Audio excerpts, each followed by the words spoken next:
அனைவருக்கும் வணக்கம். இந்த வீடியோல எத பத்தி பார்க்க போறோம் அப்படின்னா, 6ஆம் வகுப்பு அறிவியல் டேர்ம் 2ல இருக்க காற்று அப்படின்ற பாடத்த பத்தி தான். நீங்க நம்ம சேனலுக்கு புதுசா வந்திருந்தீங்கன்னா, சேனல சப்ஸ்கிரைப் பண்ணிக்கோங்க அண்ட் பெல் பட்டன் ஆல்ல செட் பண்ணிக்கோங்க.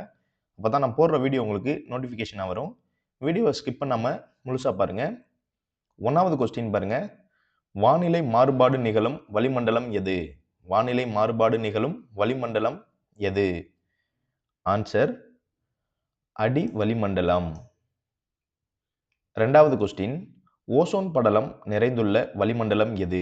ஓசோன் படலம் நிறைந்துள்ள வளிமண்டலம் எது?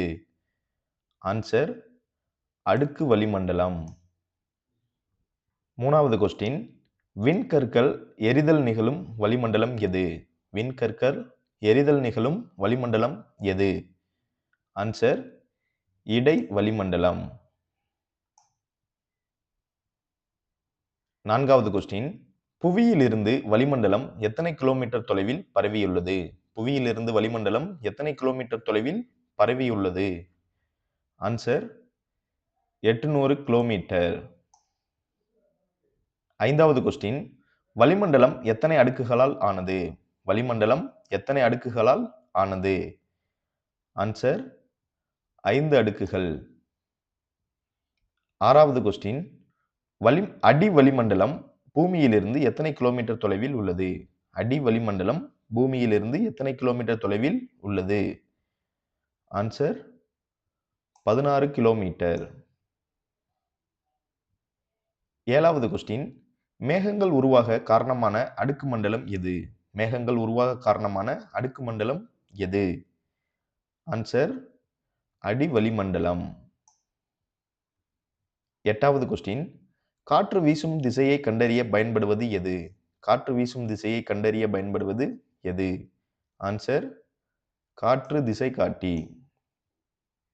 9வது கொஸ்டின் வானூர்திகள் பறந்து செல்லும் அடுக்கு மண்டலம் எது? வானூர்திகள் பறந்து செல்லும் அடுக்கு மண்டலம் எது? ஆன்சர் அடி வளிமண்டலம்.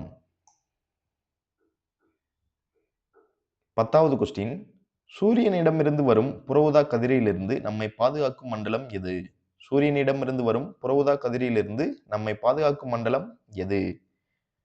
ஆன்சர் அடுக்கு வளிமண்டலம். 11வது கொஸ்டின் காற்று என்பது பல வாயுக்கள் அடங்கிய கலவை என நிரூபித்தவர் யார்? காற்று என்பது பல வாயுக்கள் அடங்கிய கலவை என நிரூபித்தவர் யார்? Answer Joseph Priestley. 12வது கொஸ்டின் ஆக்சிஜன் என்று பெயரிட்டவர் யார்? ஆக்சிஜன் என்று பெயரிட்டவர் யார்? Answer Antoine Lavoisier. 13வது கொஸ்டின் தாவரங்கள் ஒளிச்சேர்க்கை செய்ய சூரிய ஒளி தேவை என நிரூபித்தவர் யார்? தாவரங்கள் ஒளிச்சேர்க்கை செய்ய சூரிய ஒளி தேவை என நிரூபித்தவர் யார்? Answer John இன்சன்கவுஸ்.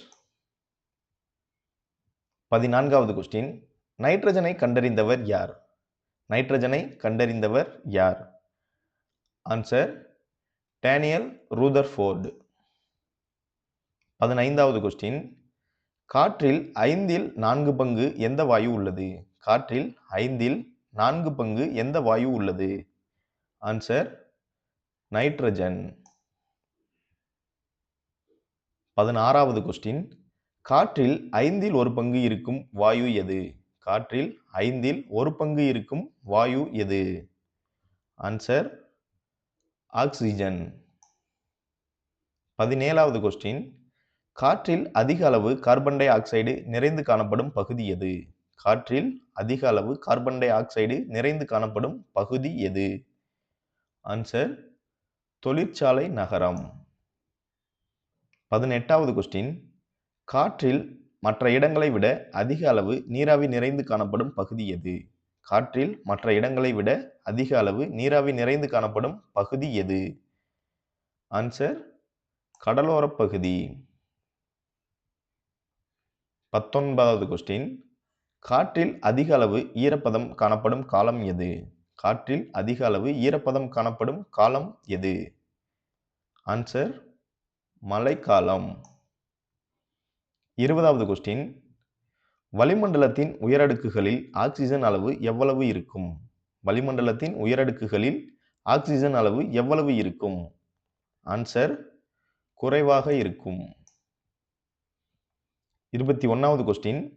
தாவரங்கள் சுவாசித்தலின் போது உள்ளிழுக்கும் வாயு எது? தாவரங்கள் சுவாசித்தலின் போது உள்ளிழுக்கும் வாயு எது? Answer oxygen. 22வது கொஸ்டின். தாவரங்கள் தனக்கு தேவையான உணவை எதன் மூலம் உற்பத்தி செய்து கொள்கிறது? தாவரங்கள் தனக்கு தேவையான உணவை எதன் மூலம் உற்பத்தி செய்து கொள்கிறது? ஆன்சர் ஒளிச்சேர்க்கை மூலம். 23வது கொஸ்டின். தாவரங்கள் ஒளிச்சேர்க்கையின் போது எந்த வாயுவை வெளிவிடுகிறது? தாவரங்கள் ஒளிச்சேர்க்கையின் போது எந்த வாயுவை வெளியிடுகிறது? Answer oxygen. 24வது கொஸ்டின். நீரில் இருக்கும்போது தவளைகள் எதன் மூலம் சுவாசிக்கிறது? நீரில் இருக்கும்போது தவளைகள் எதன் மூலம் சுவாசிக்கிறது? ஆன்சர் தோல்கள்.